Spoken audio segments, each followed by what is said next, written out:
AI artificial intelligence இன்னைக்கு இருக்கிற current trend, தவிர்க்க முடியாத ஒரு டெக் இன்வென்ஷன். ஏஐ நல்லதா கெட்டதான்னு பல டிபேட்டே நடந்துகிட்டு இருக்கு. நார்மலாக கூகுள் அசிஸ்டன்ட், அலெக்சா இப்படி ஆரம்பித்த இந்த ஏஐ இன்னைக்கு ChatGPT, DeepSeek, Copilot, Google Gemini அப்படின்னு கற்பனை பண்ண முடியாத அளவுக்கு டெவலப் ஆயிருக்கு. சரி, ஓகே, இப்படிப்பட்ட இந்த ஏஐ உண்மையாக இந்த காலகட்டத்தில் தான் ஃபஸ்ட்டு கண்டுபிடிக்கப்பட்டுச்சா? ஏஐயோட வரலாறு தான் என்ன? இந்த மாதிரியான ஏஐ பற்றின பல இன்ட்ரெஸ்டிங் தகவலை தான் இந்த வீடியோவில் நம்ம பார்க்க போகிறோம். Let's get dive into this. நான் உங்கள் எஸ்ஏகே, இது எஸ்ஏகேஸ் ரேர் ஃபைன்ஸ். வாங்க வீடியோக்குள்ளே போகலாம்.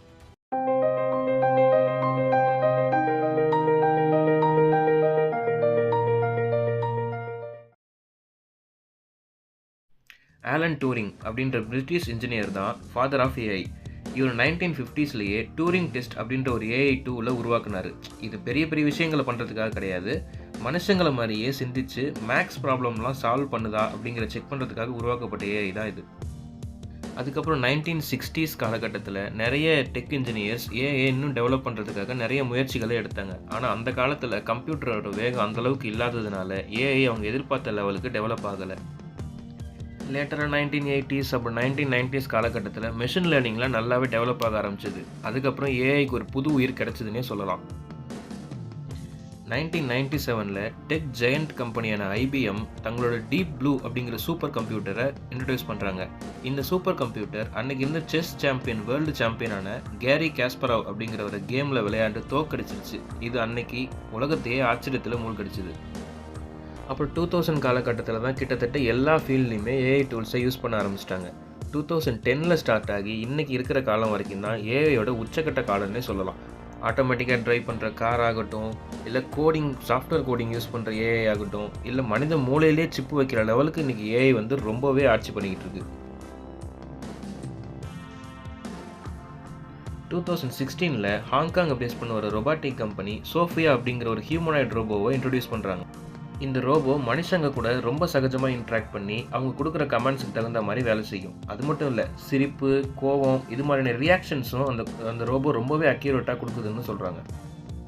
இந்த ரோபோவெல்லாம் கூட விடுங்க, இன்றைக்கி சாட் ஜிபிடியிலேருந்து கூகுள் ஜெமினை வர, அவ்வளோ ஏன் இப்போ ஃபேமஸ் ஸ்டாக்காக இருக்கிற டீப்சீக்கும் சரி, நம்ம என்ன பேசுகிறோமோ, என்ன மென்டாலிட்டியில் இருக்கோமோ அதுக்கு தகுந்த மாதிரி நமக்கு கரெக்டாக அசிஸ்ட் பண்ணுது. கரெக்டாக அப்போ உண்மையாகவே ஏஐக்கு ஃபீலிங்ஸ் இருக்கா அப்படின்னு கேட்டால் கண்டிப்பாக இல்லை. சினிமாலெல்லாம் வர மாதிரி ஏஐ பேஸ் பண்ண எந்த ஒரு மெஷினுக்கும் இல்லை ரோபோவுக்கும் சரி மனுஷங்களை மாதிரியே ஃபீலிங்ஸ்னு ஒன்று கிடையவே கிடையாது. ஆனால் எப்படி நம்மளோட எல்லா மைண்ட் செட்டையும் கரெக்டாக புரிஞ்சு அது அசிஸ்ட் பண்ணுது அப்படின்னு கேட்டால், இன்றைக்கி டெக்னாலஜி அந்த லெவலுக்கு டெவலப் ஆகிருக்கு. ஏஐ அல்காரிதம்ஸும் மெஷினோட சூப்பர் கம்ப்யூட்டர் மாதிரியான பவர்ஸும் அதிகமானதுனால இவ்வளோ குயிக்காக அதால் நம்மளை லேர்ன் பண்ணிக்கிட்டு அசிஸ்ட் பண்ண முடியுது. 2016 மைக்ரோசாஃப்ட் நிறுவனம் டே அப்படிங்கிற ஒரு ஏஐ பேஸ்ட் சாட்பாட்டை இன்ட்ரடியூஸ் பண்ணி அதை ட்விட்டரில் யூஸ் பண்ணுறதுக்காக டெஸ்ட் பண்ணுறாங்க. ஆனால் இதுக்கிட்ட யூசர்ஸ் நிறைய பேர் பேட் கமெண்ட்ஸ் கேட்குறது, பேட் வேர்ட்ஸ் யூஸ் பண்ணுறது அப்படிங்கிற மாதிரியே சேட் பண்ணதுனால அதையே அது தனக்குள்ளே வச்சுக்கிட்டு பேடாக ரியாக்ட் பண்ண ஆரம்பிச்சிருச்சு. கடைசியில் இது ஒரு ஃபெயிலியராகவும் முடிஞ்சிருச்சு. 2016 to 18 காலகட்டத்திலிருந்தே டெஸ்லா நிறுவனம் ஏஐ பவர்டு செல்ஃப் டிரைவிங் காரெல்லாம் ரிலீஸ் பண்ணிக்கிட்டு தான் இருந்தாங்க.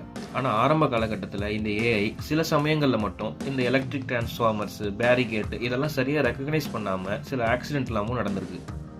2018 கூகுள் டிரான்ஸ்லேட்டர்லேயே சில தவறுலாம் நடந்துச்சு. அது என்னென்னா, ஜெண்டர் பயாஸ்டாக இந்த டூல் ஒர்க் ஆகுது அப்படிங்கிறது தான்.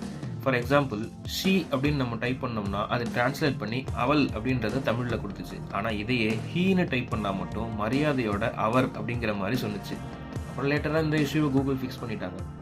ஓவராலாக இதுலேருந்து சொல்ல வர விஷயம் என்னென்னா, ஏஐ பேஸ் பண்ணி எந்த ஒரு பொருளாக இருந்தாலும் அது நம்ம கொடுக்குற இன்புட்ஸை பேஸ் பண்ணி தான் ஒர்க் ஆகுமே தவிர அது சுயமாக சிந்திச்சோ இல்லை ஃபீலிங்ஸ் எல்லாம் வச்சோ அது ஒர்க் ஆகாது. சரி, ஓகே, இப்போ கரண்ட் ட்ரெண்டுக்கு வருவோம்.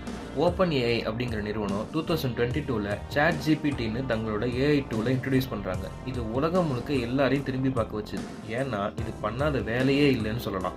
இமேஜ் ஜென்ரேட் பண்ணுறதாகட்டும், இல்லை நம்ம கேட்குற விஷயங்களை டெக்ஸ்ட் மூலிமா கொடுக்குறதாகட்டும், இதோட ப்ராசஸிங் ஸ்பீடும் இதோட டெக்னாலஜிக்கல் பவரும் ரொம்பவே அதிகம்.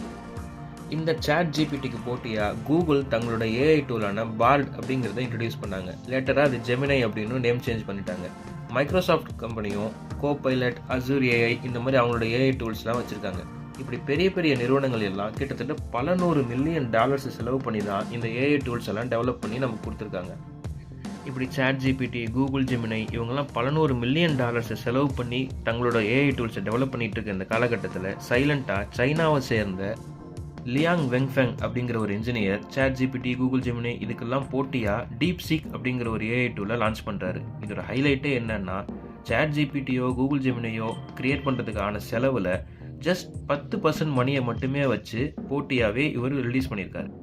இந்த டீப்சீக் லான்ச் ஆன ஓவர் நைட்டில் அமெரிக்காவோட பங்கு வர்த்தகம் கிட்டத்தட்ட $1 ட்ரில்லியன் அளவுக்கு சரிஞ்சிருக்கு.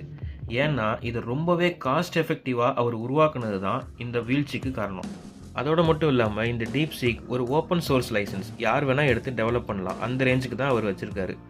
போக போக பார்க்கலாம் சாட் ஜிபிடியோ கூகுள் ஜெமினி அளவுக்கு இந்த டீப்சீக் ஒர்க் ஆகுதா இல்லையான்னு. ஓகே ஃப்ரெண்ட்ஸ், இன்றைக்கி உலகத்தையே ரொம்ப ஆச்சரியப்படுத்தி பல ஃபீல்டில் பல சாதனைகளை பண்ணிகிட்டு இருக்கிற ஏஐ பற்றின சுவாரஸ்யமான தகவல்களை இந்த வீடியோவில் பார்த்தோம். இதே மாதிரி இன்னொரு இன்ட்ரெஸ்டிங் வீடியோவில் நாம் மீட் பண்ணுவோம். அது வரைக்கும் stay happy, stay curious. Tata, bye by.